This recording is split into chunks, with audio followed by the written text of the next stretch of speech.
اقتصادي کمیسیون د حقونو بور په بدل کې د کابل جلال آباد د دوهم سړک جوړولو پروژه تایید کړه. د اقتصادي کمیسیون په نوبتي غونډه کې چې نن سه شنبه د روان مارچ کال د سلوخي میاشتې په 3 نیټه په مرمرینه ماڼۍ کې جوړه شوې و د حقونو بور په بدل کې د جلال آباد د دوهم سړک جوړولو پر پروژې د مازاد او خوراکي غنمو د پیرلو پر تګلارو د کابل ولایت په ختیځ سیمه کې د برېښنايي دروازو د کمپلیکس پر جوړولو او یو شمېر نورو موضوعاتو بحث وشو. په غونډه کې چې د ریاست الوزرا اقتصادي مرستیال محترم ملا عبدالغني برادر اخوند په مشرۍ جوړه شوې وه، تر هر اړخیز بحث وروسته پریکړه وشوه چې د ټول پلازای حق العبور په بدل کې د کابل جلال آباد د دوهم سړک جوړولو پروژه منظوره ده. په همدې موخه ټول ګټو وزارت ته لارښوونه وشوه څو دغه پروژه د آزادې داوطلبۍ له لارې اعلان ته وسپاري او د سړک جوړونې د ټولو معیارونو په نظر کې نیولو سره وړ شرکت انتخاب کړي. همداراز یاد وزارت ته هدایت وشو چې د حق العبور په بدل کې د سالنګ لوی لار لپاره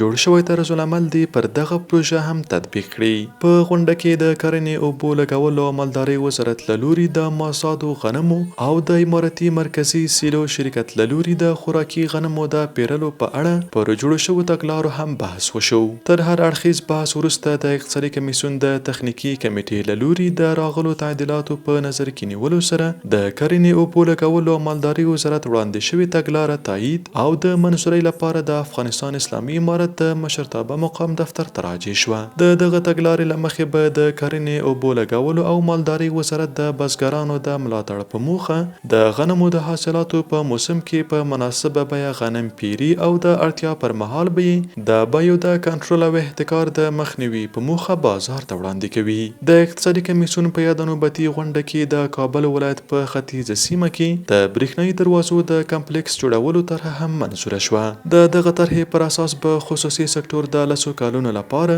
د عامه خصوصي مشارکت له لارې پانګونه کوي چې د لومړیو 2 کلونو پر مهال به یو 50 سلنه او له دریم تر 10 کال پورې به 90 سلنه عواید د دولت خزانې ته جمع کیږي.